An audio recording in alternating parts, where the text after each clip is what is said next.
Welcome to the Untold Tales audio anthologies. Written by Rani Jayakumar and narrated by Melissa Del Toro Schaffner.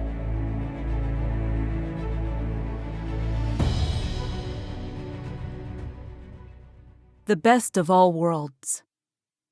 I created my first world when I was 4. By accident. I was a practical child, so I was later than some of my peers, who'd conjured worlds with delighted babbles as young as a year old. I watched instead, mesmerized by the worlds appearing and disappearing around me. Unsure of what to make of them, simply watching, never wishing. When I finally did have a fervent hope, the world I created was simple. One in which I was the center of my parents' universe. One in which my newborn sister, Celie, did not exist.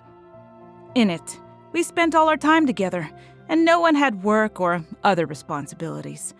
They left me alone when I wanted, but were always ready with a warm embrace and a smile when I wanted company. Food magically appeared, endless and delicious.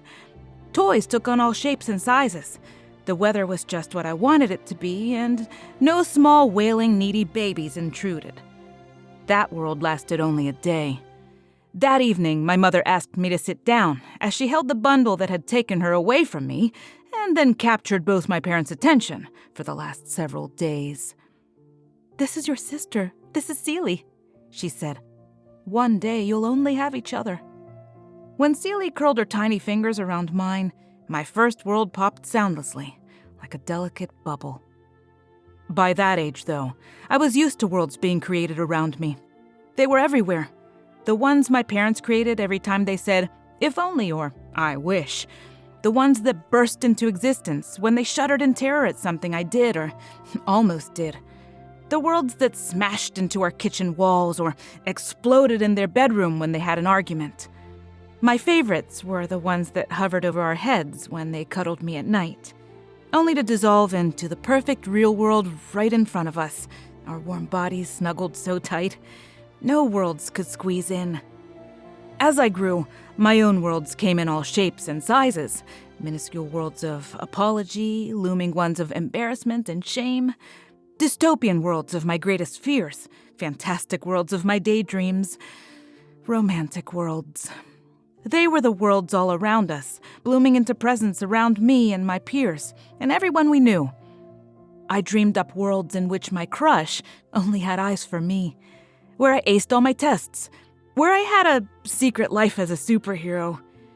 The kid who liked me, whom I abhorred, dreamed up the two of us married, and when I peered in, I gagged in disgust.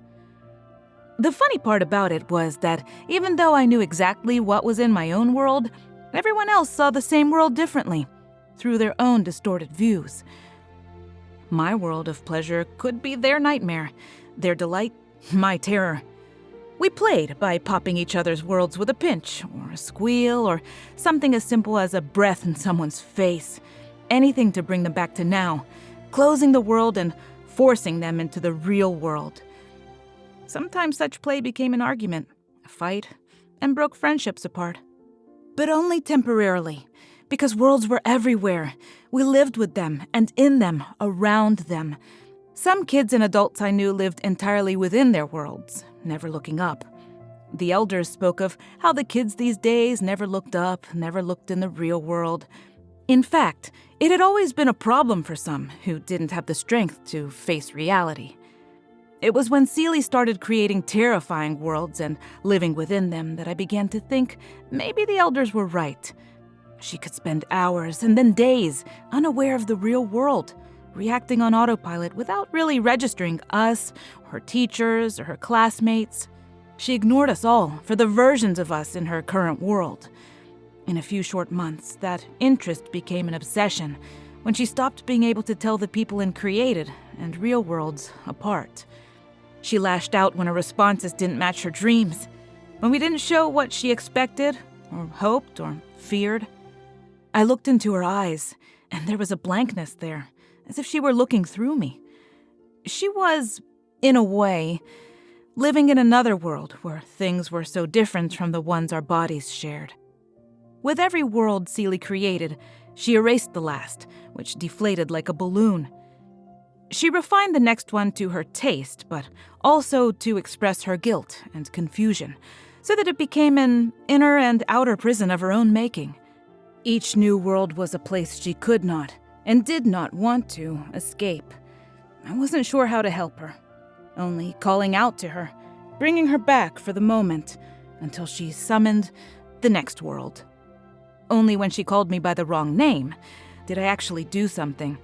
She called me by my middle name, Cedric, which I had never used in any world. Hearing it from her lips was strange and foreboding, and I began to realize she no longer knew who I was. When I came close, she pulled away from me and toward her imagined brother, an insipid version of me who, nevertheless, enabled her addictions and delusions. I wanted her back, but it wasn't going to be easy to break her out of it. Others who had gone down this track had gone the way of elders who lost control, consigned to institutions where they needed psychiatric help to keep their worlds from colliding, and to keep them tethered to something real. That is what happened to our parents, as they aged, slowly one then the other, drifting into a world that they could not dismantle, which neither their friends nor I could crack. They were shuttled away, kept safe and warm until they either splintered in the horror of their own nightmares or melted into the softness of their own dream worlds. I decided it was up to me to keep Seely from a similar fate. I began by breaking my own worlds. At first, I wasn't sure how. After all the previous worlds had simply vanished when new ones appeared. That was how everyone did it, replacing the old with the new. Living in the worlds while we condemned our infatuation, but loving it anyway. It was a childish trick we used to play that ultimately worked for me, puffing up my cheeks and blowing out as I pressed them with my palms. Each time I did it, another world vanished. Soon, I was living with only one of 2 brief worlds a day and became painfully aware of the myriad of worlds around me. After that, I wasn't sure I wanted to obliviate the worlds of others. They could rightly ask who I was to take away something from them. But watching Seely strengthened my resolve. It took me much more training to make the other worlds fade. And again, I had to play infantile games like pulling someone's hair or planting a kiss on their cheek. In the moment of my puerile action, there was a tiny sparkling chime I was possibly imagining, which accompanied the disappearance of a world. The astonished recipient of my act would stand, staring at what was in front of them, frozen for a moment, before they looked around or listened and moved on with their day.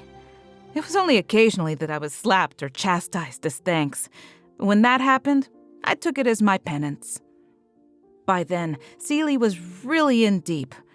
I wasn't sure if I could break her from her most recent world, a dark place where no one understood her, and she was increasingly distanced and pulled away from those who wanted most to help her. She began to create more than one world at a time, a difficult feat for even the most experienced, until she was always in a cloud of sometimes conflicting worlds, deepening her confusion.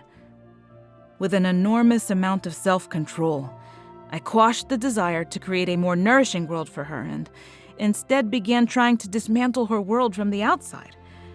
I'd take her into the sunshine so the light could penetrate her world and feed her her favorite French fries with ranch dressing. I'd write her loving brotherly notes and bring her to our childhood haunts, like the playground where she used to swing for hours. I showed her photos of warm days we'd spent with our parents as children, back when our worlds were brief and the real was more inviting.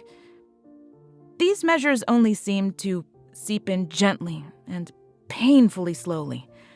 I began to involve others, inviting animals to be petted, her friends for a party, her classmates for a reunion. They were all already in their own worlds, nearly as bad as she was, and what little effect they had never broke her free. I persisted, losing hope, but only thanks to a small group of friends who'd also given up their worlds, disillusioned by the lies the worlds perpetuated. They too had lived through many lives in many worlds, some longer than I had. Some had come back from the brink of being taken away. Some followed in the footsteps of family living in the real. others broke from family tradition. But all of us knew that giving up the allure of the worlds was the only way we could stand to live at all anymore. There was no way back. Together, we began living in the real world, like Luddites, walking around, really seeing everything. We began to look through even the worlds of others, to the things behind them, seeing who they really were. That was how I knew that Celie was still, deep inside, the same little sister I'd always known. In the end, what broke her free was something so simple, so innocent. I could have never predicted it. I had been walking with her through our old house, long up for sale, and soon to become yet another care space for those who'd gone too deep. We wandered the yard, then the family room, making our way up the stairs to our 2 bedrooms, connected by a shared bathroom. We wandered from my old room through the bathroom towards hers and stopped, turning towards the long mirror. The blank look on her face persisted, but there was a childlike quality to it here, perhaps because I was reminded so much of the past. A world blossomed around her, in which we both, as children, chased each other through this same bathroom, playing tag, looking in the mirror to see where the other would emerge. I stood with her in front of the mirror and looked into her vacant eyes, holding her hand in both of mine. All the worlds were swirling around her when, without thinking, she curled her fingers around mine. That was all it took, and like dominoes, the worlds toppled around her and crumbled into nothingness. And there she stood in front of me, as wide-eyed as she once had been, when we chased one another through the same corridor. We stood there, looking around at the real world. We curled our fingers around each other's. We curled our fingers around everything. We had been the center of our parents' universe, but it too shattered, and we were left in the real universe. Then, absolutely everything broke apart. What we knew of the memories of our lives, the hopes we'd had, our dreams, the people we thought we'd known, our history, and even the things we could not see but were sure were there. Only what was real was left. All that was left was me and Celie and me, and me and me.